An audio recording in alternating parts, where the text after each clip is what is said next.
شکریہ شکریہ شکریہ. بسم اللہ الرحمن الرحیم. ایاک نعبد و ایاک نستعین. میں نے ویسے یہ بڑا سیمینار بڑا انجوائے کیا، کیونکہ ہم اتنے کبھی ایک ایف آئی آر، کبھی دہشت گردی، اس کے میں جو اتنا پڑھا ہوا ہوں کہ مجھے موقع ہی نہیں ملا کہ اپنی معیشت کے اوپر غور کیا جائے اور اس کے اوپر باقاعدہ میٹنگز کی جائیں. تو وہ انشاءاللہ میری کل شوکت سے بات ہوئی ہے. ہم نے ریگولر اب اپنی اکنامک ٹیم کی میٹنگز کرنی ہے، اور وہ میں بتاؤں گا کہ کیوں کرنی ہے. لیکن دیکھیں، ایک چیز تو اب واضح ہو گئی کہ جو بھی آگے گورنمنٹ آئے گی اس کے لیے وہ چیلنجز اب ان کو سامنا کرنا پڑے گا کہ ہم سمجھتے تھے جب 2018 میں ہم آئے تو بہت چیلنجز تھے. میں تو پہلی دفعہ گورنمنٹ میں تھا اور ہماری ٹیم بھی نہیں تھی، اور اوپر سے ایک تو معاشی کرائسس تھا. کرنٹ اکاؤنٹ ڈیفیسٹ کا مطلب یہ ہے کہ سارا وقت روپے پہ پریشر پڑا ہوا تھا، اور ایک یہ ہر روز دیکھتے تھے کہ اب روپے کو سٹیبل کیسے کرنا ہے. ریزروز ہمارے پاس تھے نہیں. باہر ملکوں نے یہ بالکل اسد نے بات ٹھیک کی کہ جو ہمارے دوست ملک تھے انہوں نے ہمیں بڑے مشکل وقت پہ انہوں نے ہماری مدد کی، جس سے تھوڑی سٹیبلٹی آئی. لیکن بڑا ایک ہر روز صبح پریشر ہوتا تھا کہ اب مارکیٹ کیا کہتی ہے کہ روپے اور اگر نیچے نہ گر جائے تو کیا کریں گے. لیکن اس کے علاوہ ایک پہلے دن سے جو اپوزیشن تھی وہ پہلے دن سے گورنمنٹ گرانے کے اوپر تلی ہوئی تھی. تو جو ابھی اسد نے بھی بات کی کہ دیکھیں، کبھی بھی آپ انویسٹمنٹ ایک ملک میں جس کی وجہ سے ویلتھ کریشن ہوتی ہے وہ آ ہی نہیں سکتی جب تک کہ پولیٹیکل انسرٹنٹی ہو. اور وہ پولیٹیکل انسرٹنٹی کریٹ کی گئی ہمارے اگینسٹ پلان کر کے. اور وہ صرف وہ اس لیے نہیں کہ وہ اس لیے نیسرلی نہیں کہ انہوں نے وہ سمجھتے تھے کہ ان کو پاور میں آنا چاہیے. وہ اس لیے کہ وہ ڈرے ہوئے تھے کہ میں احتساب کروں گا. ان کے اوپر کرپشن کے کیسز تھے. وہ سارا کوشش یہ کر رہے تھے مجھے بلیک میل کرنے کی کہ میں کسی طرح ان کو این آر او دے دوں. اور وہ پہلے دن سے نہ انہوں نے تقریر کرنے دی. مجھے پہلی دن اسمبلی میں نہ وہ تقریر کرنے دیتے تھے، شور مچا دیتے تھے. اور پھر ہر روز وہ کہ جی آج اکانومی گئی تو کل گئی، اور آج گورنمنٹ گئی اور پرسوں گئی. اور پھر وہ فضل الرحمان اپنا دھرنا لے آتا تھا. حالانکہ میں نے اس کو بڑا کہا کہ ہم انٹرٹین کا ہم کوئی نہ کوئی روڈ بلاکس نہیں کیے، ہم نے کوئی ایف آئی آرز نہیں کاٹی. میں نے تو اسے آفر کیا تھا کہ ہم تھوڑا کھانا پینا بھی تمہیں دے دیں گے جب تم دھرنا لے کے آؤ گے. اور پھر وہ اور ڈرانے کے لیے بلاول صاحب نے کام پہ ٹانگنے والا ٹور کر دیا گورنمنٹ گرانے کے لیے. کہنے کا مقصد میرا یہ ہے کہ سارا وقت پولیٹیکل انسرٹنٹی کریٹ کی گئی بلیک میل کرنے کے لیے. پارلیمنٹ چلنے نہیں دی. اور پھر یہ ٹائم فریم دیا کہ کیا یہ 3 مہینے میں اور 2 مہینے میں گئی، اور سازشیں ہو رہی تھی. وہ مجھے پوری اس کی رپورٹ تھی. پھر جب وہ کووڈ آیا تو وہ شہباز شریف جو بھاگ گئے تھے نواز شریف کے ساتھ، آپ کو یاد ہوگا کہ انہوں نے گارنٹی کر کے عدالت میں ایفیڈیوٹ دے کے اور وہ باہر بھاگ گئے تھے. تو اس نے آنا ہی نہیں تھا واپس، کیونکہ اس کا ایف آئی اے کا کیس تھا. بیٹا پہلے بھاگ گیا تھا. ان کو پتا تھا کہ وہ اوپن اینڈ شٹ کیس ہے. جب کووڈ آیا تو ادھر بھی ایک اپرچونٹی نظر آ گئی کہ اگر عمران خان لاک ڈاؤن لگاتا ہے تو ویسے اکانومی بیٹھ جائے گی، لاک ڈاؤن نہیں نکالتا تو ہاسپٹل بھر جائیں گے. تو وہ ون ون سچویشن تھا. وہ بھاگا بھاگا واپس آیا، منہ پہ وہ لگا کے کمپیوٹر کے سامنے بیٹھ گیا کہ میں اسپیشلسٹ ہوں، میں آ کے ٹھیک کروں گا ملک کو.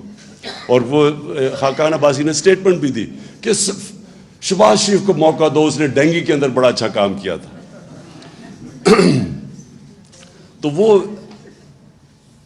ایک 3.5 سال کا بڑا انریچنگ ایکسپیرئنس تھا، کیونکہ اتنا چیلنجنگ تھا کہ اس کے اندر میں نے سیکھا بہت کچھ.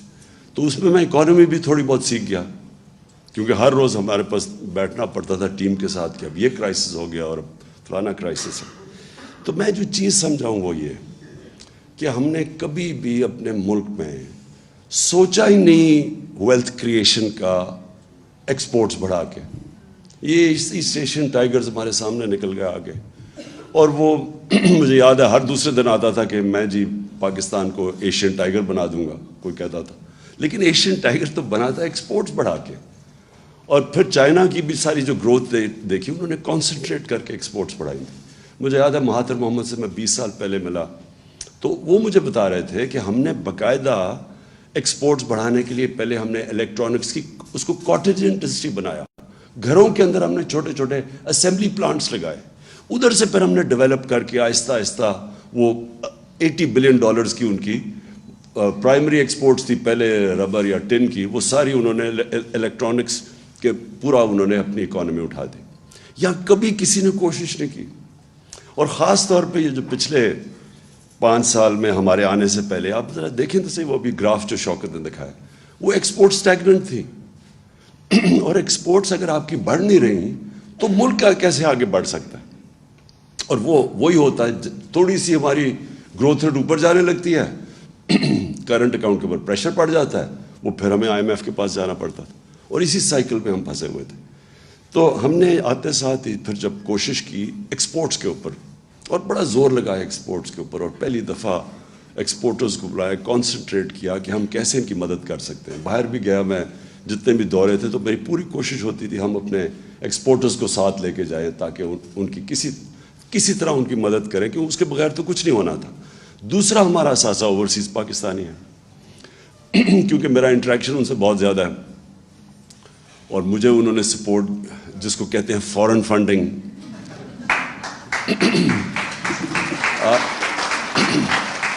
کہ وہ لوگ جو بیچارے محنت کش لوگ جن کے اوپر ملک چلتا ہے, ان سے, کیونکہ میں شوکت خانم میں جب میں نے پیسے اکٹھے کرنے شروع کیا آج سے 30 سال پہلے, تو یہاں تو بڑی جلدی ڈونر فٹیگ ہو گئی.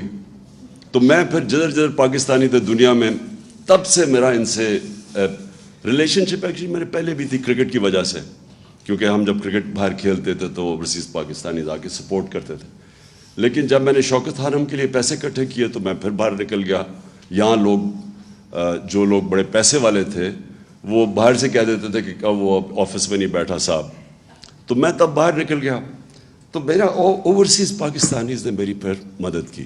یہ شوکت خانم جو بنا, یہ سب سے زیادہ کنٹریبیوشن اوورسیز پاکستانیز کی تھی, جس کو ہم فورن فنڈنگ آج کل کہتے ہیں. اس کے بعد جب میں نے نمل یونیورسٹی میں ان سے پیسے اکٹھے کیے, پھر جب آہستہ آہستہ جب ہماری پارٹی اٹھنے لگی تو سب سے پہلے سپورٹ اوورسیز پاکستانیز نے کی, اور ادھر سے پھر ہم نے پیسہ اکٹھا کیا, جس کا یہ الیکشن کمیشن کے اندر اتنا بڑا ڈرامہ چلا ہوا ہے کہ میں ابھی تک حیران ہوں. انہوں نے رات تو فورن فنڈنگ دیکھ ہی لی ہوگی جو 5-5.5 ارب روپیہ آ گیا 3 گھنٹے کے اندر.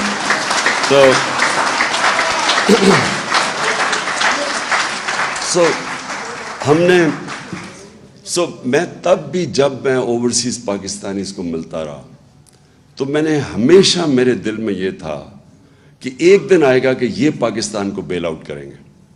IMF نہیں کرے گی, فرینڈلی ملک نہیں کریں گے, یہ کریں گے بیل آؤٹ. کیونکہ ان کے پاس جو پیسہ اس وقت جو ڈالرز پڑے ہیں, اگر ہم صحیح معنی میں اس کو ہم ٹیپ کر لیں, اور ہم نے کیا, ریمیٹنس میں ہم نے بڑا زور لگایا اور ریکارڈ ریمیٹنسز آئی, اور ایکچولی اس کی وجہ سے ہم بچے رہے, کیونکہ انہوں نے 31 یا 32 ارب ڈالر بھیجا باہر سے, کبھی اتنا ایسا نہیں آیا تھا. اور یہ بھی تھوڑی سی ایفرٹ کی تھی ہمیں, کیونکہ ہم اتنے اور پرابلمز میں پھنسے ہوئے تھے. اب جو میں سمجھتا ہوں کہ یہ جو اب صورتحال جس بھی گورنمنٹ کو ملے گی, اس کو بڑا اب out of the box thinking کرنی پڑے گی. یعنی اس کو پاکستان کو ایسے چلانا پڑے گا جو اب تک ہم نے پاکستان کو نہیں چلایا. ہمیں اب وہ سٹیپس لینے پڑیں گے جو اب تک ہم نے وہ سٹیپس نہیں لیے.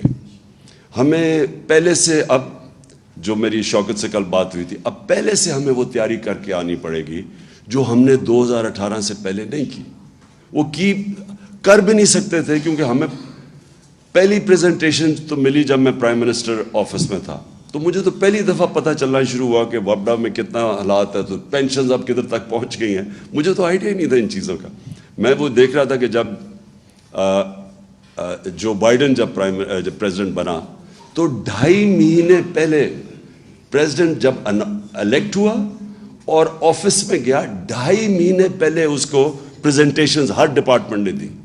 تو ان کی پوری ٹیم کی تیاری تھی, جیسے انہوں نے آفس سنبھالا تو ان کے پاس پوری سارا سمجھ تھی کہ کون سی ایریاز میں کیا انہوں نے کرنا. تو میں تو جب پہلی دفعہ آفس میں آیا تو پہلی دفعہ مجھے پریزنٹیشنز ملی کہ یہ جی کرنٹ اکاؤنٹ ڈیفیسٹ کتنا ہے, تو فلانا یہ ہے. تو اب ہم نے فیصلہ کیا ہم اب پوری اپنی اکنامک ٹیم بنائیں گے, اور وہ صرف یہی نہیں کہ اسیس کرے گی, لیکن اب وہ out of the box thinking کیا ہے. اور میں یہ کیوں کہتا ہوں کہ دیکھیں یہ تو کوئی اکنامکس نہیں ہے نا کہ آپ قیمتیں بڑھاتے رہیں اور پیسے اکٹھے کرتے رہیں. یہ تو کوئی اس میں کوئی جینیس نہیں چاہیے. وہ تو ایم کیو ایم بڑا اچھا پیسہ اکٹھا کر لیتی تھی بھٹا لے کے, وہ تو لوگوں کو پیسے بڑھا دیتے تھے نا. وہ جو دکاندار تھا وہ اپنی قیمت بڑھا دیتا تھا اسے جب پیسے لیتے تھے. تو یہ تو کوئی اکنامکس نہیں ہے. اکنامکس یہ ہے کہ ابھی ثاقب شیرانی نے بڑی اچھی بات کی کہ دیکھیں سب سے پہلے آپ فیصلہ کریں کہ آپ نے اپنے انسانوں کو پروٹیکٹ کرنا ہے. آپ کا جو سب سے ونریبل سیکشن آف پاپولیشن ہے اس کو آپ نے کیسے بچانا ہے. اور یہ 2 پارٹیز یہ انہوں نے جو کیا 4 مہینے کے اندر, اس سے واضح ہو جانا چاہیے کہ ان کے ذہن میں کبھی بھی انسانیت ان کے ذہن میں نہیں آئی. ان کا صرف ذہن ہوتا ہے کہ پیسے کیسے بنانے اور کرسی پہ کیسے بیٹھنا اور اس کا فائدہ کیسے اٹھانا. اگر یہ کرتے تو آپ مجھے یہ بتائیں کہ یہ 90s میں ان کی پارٹنرشپ چوروں کی لگی ہے اکٹھی. 90s سے یہ باریاں لے رہے ہیں. پچھلے 62 سال میں 30 سال یہ دونوں خاندان پاور میں رہے ہیں. کب انہوں نے ایک انسانیت کی فکر کی؟ یہ جب آئے ہمارے سامنے, دیکھتے دیکھتے پہلے ہندوستان ہمارے سے آگے نکلا, پھر اس کے بعد بنگلہ دیش آگے نکل گیا ہمارے سے. ہمیں جو یاد ہے, مجھے تو ابھی بھی یاد ہے جب بنگلہ دیش بنا تھا, بلکہ میرا وہ آخری جہاز آیا تھا ڈھاکہ سے, اس کے بعد ملٹری آپریشن شروع ہو گیا تھا ایسٹ پاکستان میں. تو مجھے تو بڑی اچھی طرح یاد ہے وہ جو سارا ٹائم تھا. تو مجھے یاد ہے کہ جب وہ بنگلہ دیش علیحدہ ہوا اور بنا, ایسٹ پاکستان ٹوٹا, تو خوشیاں بنائیں گئی. میں وہ ڈرائنگ رومز ابھی مجھے یاد ہے, لوگوں نے خوشیاں بنائیں کہ اتنا وہ سارا ہمارا پیسہ وہاں چلا جاتا ہے, وہاں سائیکلون آتا ہے تو ہمیں اس کو سبسیڈائز کرنا پڑتا ہے. میں نے یہ کانوں سے یہ باتیں سنی ہوئی ہیں کہ چلیں شکر ہے بوجھ اترا. 90s میں وہ آگے نکل گیا ہمارے سے, بنگلہ دیش ہمارے سے آگے نکل گیا. تو یہ 2 پارٹیز جب آئیں, ان کی دولت اوپر چلی گئی, ملک کے قرضے بھی بڑھ گئے, اور ملک کے اندر کبھی کوئی لانگ ٹرم پلاننگ نہیں ہوئی. آج چائنا کا سب سے بڑا سکسیس کیا ہے, وہ 15-20 سال کے پلانز بنائے ہوئے ہیں. یہاں اگر لانگ ٹرم پلاننگ ایک ہی چیز میں ریفلیکٹ کرتے تھے, انہوں نے کبھی ڈیمز نہیں بنائی. انہوں نے یہی نہیں سوچا بجلی بنانے کا کہ ہمیں فیول نہ امپورٹ کرنا. ایکسپورٹس بڑھ نہیں رہی تو ہمیں تو پہلے سے ہی سوچنا چاہیے تھا کہ وہ ہم بجلی اس چیز پہ بنائیں جو ہمیں امپورٹڈ فیول پہ نہ ہو. کوئی لانگ کلائمیٹ چینج, اب آج دیکھیں یہ کلائمیٹ چینج اتنی بڑی چیز ہے. میں نے جب 2013 میں ہم نے مل کے شروع کیا یہ بلین ٹری سونامی پختونخوا کے اندر, تو 2 سال تو یہ مذاق اڑاتے رہے ہمارا. اور مذاق اس لیے اڑا رہے تھے کہ ان کو کوئی کانسیپٹ ہی نہیں تھا کہ پاکستان کے اندر جو انگریز کے بنائے ہوئے تھے جنگل تھے وہی ختم ہو گئے. ہم بچپن میں جایا کرتا تھا اپنے بڑوں کے ساتھ شکار پہ, تو یہ بڑے بڑے جنگل تھے, چھانگا مانگا, کندیاں, میاں والی میں, یہ چیچا وتی میں بڑے جنگل تھے, وہ انگریز کے بنائے ہوئے. یہ چھوڑے کہ انہوں نے کچھ جنگل خود اگانے تھے وہ بھی ختم کر دیے. تو کوئی کانسیپٹ ہی کسی کو نہیں تھا کہ موسم گرم ہو رہا ہے. پاکستان 10 ملکوں میں سے ہے جو سب سے زیادہ ونریبل ہے کلائمیٹ چینج پہ. کبھی کوئی کانسیپٹ نہیں تھا, کوئی لانگ ٹرم پلاننگ ہی نہیں تھی ان کی. اور پھر جب کووڈ آیا, میں ادھر سے شروع کریں, جب شہباز شریف آیا اور اس نے منہ پہ وہ لگا کے اور کمپیوٹر پہ بیٹھ گیا, انہوں نے کیا کہا, سب سے پہلے انہوں نے شور مچا دیا کہ عمران کو لاک ڈاؤن کرو پاکستان کا. ان کی سب کی سٹیٹمنٹس ہیں کہ عمران خان کے اوپر FIR کاٹ دو, یہ لاک ڈاؤن نہیں کر رہا. ان کی اسمبلی میں سٹیٹمنٹس ہیں. بلکہ انڈیا کی تعریفیں شروع کر دی, جو نریندر مودی نے وہاں کرفیو لگایا تھا اس کی تعریفیں کرنی شروع کر دیں گے, وہ دیکھو کتنا اچھا کام کر رہا ہے اور یہاں کوئی لاک ڈاؤن نہیں لگ رہا. کیونکہ انہوں نے کبھی غریب کا سوچا ہی نہیں ہے. میں بار بار ان سے پوچھوں کہ مجھے یہ بتاؤ کہ وہ دہاڑی دار کا کیا بنے گا. یہ اسد وہ NCOC میں تب یہ تھا, تو ہماری کیا آرگیومنٹس, کیا ہم ڈسکشن ہوتی تھی. پہلے تو آپ سوشل ڈسٹینسنگ کی بات کر رہے ہیں, ہمارے یہاں کچی آبادیوں کے اندر 10-10 8-8 لوگ ایک کمرے میں ہیں, وہ کدھر سوشل ڈسٹینسنگ ہوگی. پھر وہ جو دہاڑی دار ہے وہ اگر تنخواہ اگر پیسے نہیں کماتا, چھابڑی والا ہے, وہ کیسے اپنے بچوں کو پالے گا. میں کہتا رہا نہ لاک ڈاؤن لگاؤ بلکہ پارشل لاک ڈاؤن لگاؤ. وہ سندھ میں وہ مراد علی شاہ نے وہاں لاک ڈاؤن لگا دیا, اور 2 ہفتے کے بعد کوئی گاڑی جاتی تھی غریب علاقوں میں, اٹیک ہو جاتا تھا اس کے اوپر, بھوکے لوگ تھے سارے. اس نے پھر ڈر کے پھر میرے کندھے پہ بندوق چلائی. اس نے کہا اچھا اب آپ کہہ رہے ہیں تو ہم لاک ڈاؤن ہٹا رہے ہیں, کیونکہ وہ ڈرا ہوا تھا کہ اگر وہ ہاسپٹل میں زیادہ لوگ آ گئے تو پھر میرے اوپر وہ بلیم کرے گا. لیکن میں صرف اسے ایک مینٹل ایٹیٹیوڈ آپ کی بتانا چاہتا ہوں کہ ان کے کبھی بھی ذہن میں عام آدمی نہیں تھا. انہوں نے سوچا ہی نہیں کہ عام آدمی کیسے گزارا کرے گا. دہاڑی دار ہے, یہ ہے, کتنے لوگ ہیں. ہمارا جو لیبر ہے وہ زیادہ تر تو انفارمل سیکٹر میں ہے, اس کی تو کوئی رجسٹریشن ہی نہیں ہے, تو آپ کیسے ان کی مدد کریں گے. اس لیے مجھے کہتے ہیں جی وہ دیکھو چائنا نے کیا کیا تھا. ووہان سٹی میں جب چائنا نے لاک ڈاؤن لگایا تھا, ایک گھر پہ کھانا پہنچایا تھا انہوں نے, تو ہمارے پاس تو تھا ہی نہیں. تو لہٰذا جب ہم اس ساری چیز سے نکلے, میرا ایمان اللہ میں ہے کہ وہ ہمیشہ جب ایک غریب کی آواز بھی سنتا ہے, اس کی دعا بھی سنتا ہے, اس کی تکلیف بھی سنتا ہے. وہ جب آپ اپنے لوگوں کو کرش کرتے ہیں, سوچتے ہی نہیں ہیں اب IMF یہ کہہ رہا ہے تو چلو یہ کر دو. انہوں نے آتے ساتھ ہی جتنے سٹیپس اٹھائے ہیں, ایک دفعہ مجھے بتائیں کہ ایک عام آدمی ان کی ذہن میں فیچر کیا ہے کہ آج یہ ابھی جو فگرز بتائی ہیں ثاقب نے, جو کہ 45% اگر کنزیومر پرائس انڈیکس, میننگ کہ وہ کھانے پینے کی چیزیں جو عام آدمی کو افیکٹ کرتی ہیں, جو بجلی ہے جو عام آدمی کو افیکٹ, انہوں نے سوچا کہ اس کے اوپر کیا گزر رہی ہے. یہ صرف اور صرف سوچ رہے ہیں اپنی, صرف میں آپ کو آج بتاتا ہوں کیا سوچ رہے ہیں. انہوں نے NRO کیسے لینا ہے, اپنی کرپشن کیسز کیسے ختم کرنے ہیں, انہوں نے کیسے اب یہ عام آپ مارکیٹ میں چلے جائیں, ان کے وزیر لگے ہوئے ہیں پیسے بنانے کے لیے, ان کو کوئی فکر نہیں ہے, ان کے ذہن میں بھی نہیں آ رہا کہ عام آدمی کے اوپر آج کیا گزرے گی جو انفلیشن ہے. سم اپ میں یہ کرتا ہوں, ہمارے جو اب چیلنجز ہیں بڑے چیلنجز ہو گئے ہیں پاکستان کے لیے, جو اب ہمیں سوچنا ہوگا کہ ہم نے اب کیسے کیا سٹیپس لینے ہیں. انشاءاللہ اگر ہماری حکومت آتی ہے تو وہ ہمیں وہ سٹیپس لینے پڑیں گے جو آج تک پاکستان میں کسی نے نہیں لیے. وہ واقعی وہ بڑے فیصلے کرنے پڑیں گے جو ابھی تک ہم نہیں کرتے. ہم کسی نہ کسی اپنی گورنمنٹس بچانے کے لیے پیچھے ہٹ جاتے ہیں. وہ جو فیصلے ہوں گے اس میں جو سب سے نمبر 1 جو فیچر کرے گا کہ ہم نے کیسے پروٹیکٹ کرنا ہے اب اپنے یہ ونربل لوگوں کو, اس کو ہم پرائیورٹی بنائیں گے. اس کے بعد ڈیولپ کریں گے اپنے باقی سارے پلانز. اور میں جو سمجھتا ہوں کہ جو آگے فیچر کرے گا, جو سب سے بڑے ہمیں اس ملک کو نکالے گا, اب جو آگے کرائسس آ رہا ہے اس میں ہمارے اوورسیز پاکستانی ہیں. یہ وہ لوگ ہیں اگر ہم صحیح معنی میں, اور ہم ڈیوائز کر رہے ہیں, ابھی سے ہم نے پلاننگ شروع کی ہے کہ ہم کیسے ان کو انویسٹمنٹ یہاں کروائیں اپنے ملک میں. کیا چیز, کیونکہ انویسٹمنٹ کا سب سے بڑا پرابلم پاکستان میں کیوں ہمارے دور میں ہم نے, اور بلکہ انویسٹمنٹ آ رہی تھی لیکن رکاوٹ کیا تھی کہ جی اب گورنمنٹ جا رہی ہے تو 2 ہفتے میں جا رہی ہے, 3 ہفتے میں جا رہی ہے, اب دھرنا ہے. اس کی وجہ سے ایک انسرٹنٹی کریٹ کی ہوئی تھی. تو پولیٹیکل سٹیبلٹی سب سے پہلے بہت ضروری ہے, اور اس کے بعد اوورسیز پاکستانی ہماری پرائیورٹی ہونی چاہیے کہ ان کو ہم کیسے ڈرا کر سکتے ہیں کہ جو ہمارا کرنٹ اکاؤنٹ ڈیفیسٹ بڑھ جاتا ہے, اس کو ہم کیسے اس انٹرم پیریڈ میں کور کریں. میں نے 2 بڑے پروجیکٹ سوچے تھے اور دونوں اوورسیز پاکستانی اس کے لیے تھے. ایک ابھی جو راوی سٹی, ایک نیا شہر, کیونکہ وہ سب سے زیادہ اس میں اوورسیز پاکستانیز کا انٹرسٹ تھا. دوسرا ایک بنڈل آئلینڈ ہے کراچی میں, بالکل وہ پڑا ہوا ہے ایسے ہی, سارا سیوریج جا رہا, یعنی وہ کوئی بیکار جگہ ہے. ادھر سے ہم نے پوری پلاننگ کر لی, بڑے انویسٹرز آ رہے تھے, دبئی سے بڑے کنسورشیمز آ رہے تھے اس کے اندر انویسٹ کرنے. دونوں سیبوٹاج کیے گئے. بنڈل آئلینڈ ہم کام شروع کرنے لگے, سندھ گورنمنٹ نے NOC وڈرا کر لیا. یہاں جو راوی سٹی تھی اس میں ہمیں بڑے بڑے انویسٹرز آ رہے تھے, بلینز آف ڈالرز آ رہے تھے ہماری انویسٹمنٹ کے لیے.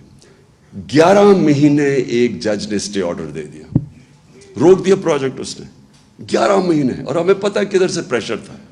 پریشر سارا یہ ہاؤسنگ سوسائٹیز کا تھا جو ایک بہت بڑا مافیا بن گیا. انہیں پتا تھا کہ اگر نیا پورا شہر اوپر چلا جائے, ماڈرن سٹی بن جائے, تو یہ جو ریل اسٹیٹ, یہ جو سارا اس وقت بہت بڑا اسکیم بھی ہیں اس کے اندر, ان کو ڈر تھا کہ وہ رک جائیں گے, ان کی پراپرٹیز یعنی لوگ ادھر انویسٹ کریں گے. انہوں نے بیٹا 11 مہینے اسٹے آرڈر, اور میں اس لیے کہہ رہا ہوں کہ اس کے اندر ہمارے پاس بلینز آف ڈالرز آ جا رہے تھے جو کور کر دیتے. یہ جو کموڈیٹی سپر سائیکل کرونا کی وجہ سے ساری دنیا میں آیا ہوا تھا, میرا خیال تھا کہ ہم وہ گیپ تب تک کور ہم رائڈ کر دیں یہ پیریڈ جب کہ یہ کموڈیٹی سپر سائیکل نیچے جائے گا. تو میں وہ انفارچونیٹلی انہوں نے سیبوٹاج کیا, لیکن میں ابھی بھی سوچتا تھا کہ ہمیں یہ نہ سازش کے تحت ہمیں ہٹاتے تو ہم اس کو اس طرح رائڈ کرتے, کیونکہ ابھی بھی روڈا چل پڑا تھا تب, تو اس میں ہمارے پاس پیسے آ جا رہے تھے. تو آخر میں سمجھتا ہوں کہ انشاءاللہ یہ طریقہ جو آنے والا وقت ہے, اس میں ہمیں نمبر 1 اپنے عام آدمی کی اب بچانا ہے اس کو. یہ جو مہنگائی آ رہی ہے, اور اس کے بعد یہ جو افیکٹس بدقسمتی سے آئیں گے فلڈز کی وجہ سے, تو ہم نے اس کو پروٹیکٹ کیسے کرنا ہے, اس کے لیے بھی out of the box thinking ہمیں کرنی پڑے گی. اور جو پرابلمز آئیں گے اور جو ہمارے کرنسی کے اوپر پریشر پڑیں گے, وہ انشاءاللہ ہم اب ڈیوائز کر رہے ہیں طریقے کہ کیسے ہم اوورسیز پاکستانیز کو انویسٹمنٹ کروائیں گے پاکستان میں, ان کے لیے بھی ون ون سچویشن ہو اور ہمارے ملک کو بھی یہ مشکل وقت سے نکال دیں. شکریہ جی.